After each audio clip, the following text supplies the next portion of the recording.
pessoal, daqui fala Edivaldo Semedo e sejam todos bem-vindos a mais um vídeo. E como tema de apresentação nós temos a depressão. É isso pessoal, todo mundo já sentiu-se triste em algum momento das suas vidas. Aliás, coisas ruins acontecem ao redor do mundo. Mas e quando essas coisas impedem-nos de vivermos a nossa vida? A depressão é considerada um dos transtornos mentais mais comuns e incapacitantes do mundo. Estima-se que cerca de 350 milhões de pessoas no mundo vivem com a depressão. E nós devemos ter muito cuidado para não confundirmos tristeza da depressão. São coisas completamente diferentes. Tristeza é algo muito mais momentâneo e passageiro. Já a depressão é um sentimento que leva muito mais tempo. A depressão vai de dias, semanas, meses e pode até durar anos e anos se não for contactado um profissional capacitado para tratar este transtorno que tem sido o motivo da destruição de muitas vidas.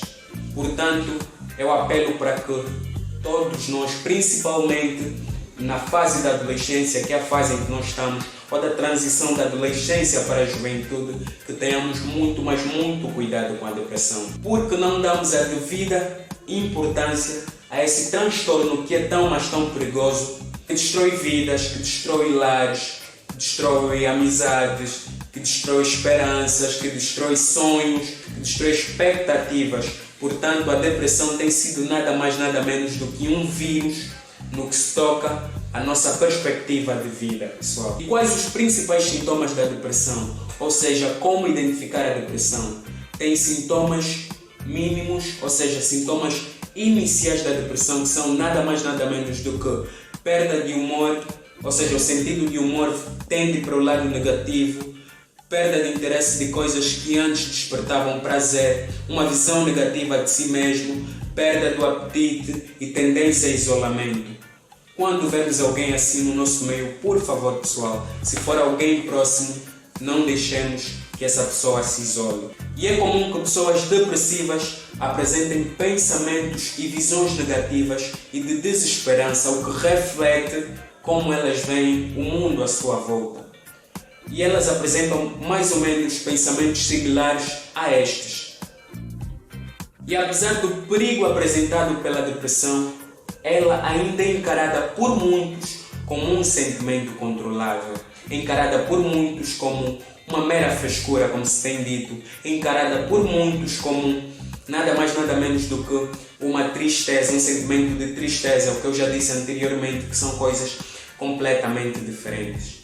Portanto, é muito crucial que nós conheçamos os sintomas da depressão, que nós conheçamos até os motivos da depressão. E quais são? E os motivos da depressão variam de pessoa a pessoa, ou seja, são relativos. Estão principalmente relacionados à infância, ou seja, estão principalmente relacionados a questões passadas que posteriormente formam uma crença no nosso consciente, e com essa crença nós formamos ideias, pensamentos e atitudes que refletem o que pensamos. E quais os cuidados a ter com a depressão, pessoal? Primeiramente, nós devemos ter em mente que a depressão não é um sentimento controlável, ou seja, não é um sentimento que é controlado pelo nosso lado consciente.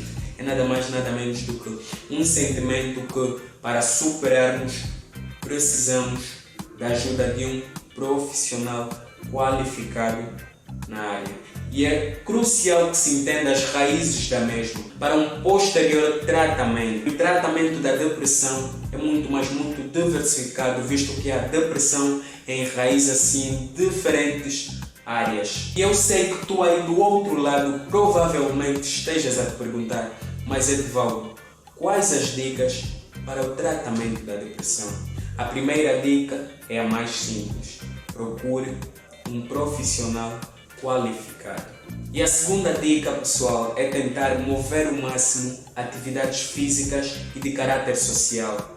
Futebol, encontro com amigos, handball, exercícios físicos, em geral, pessoal. A terceira dica, pessoal, é não achar ou não pensar que isso é algo normal. Não pensar que a tristeza ou mal-estar ou desinteresse que prevalece há mais de um ano é normal, pessoal. E estas são as principais consequências da depressão. Temos o conhecido suicídio, o isolamento social, a tendência às drogas e transtornos mentais diversos. Portanto, devemos ter muito, mas muito cuidado em identificar a depressão no momento certo para assim um posterior tratamento no momento certo. E este foi o tema de apresentação de hoje, a depressão. Muito obrigado por ver o vídeo até ao final e não esqueça de ativar o sininho e não esqueça de deixar o seu like para assim ajudar o canal a crescer. E fiquem ligados que no próximo vídeo nós teremos como tema de apresentação a bipolaridade. Muito obrigado por ter chegado até aqui e até já.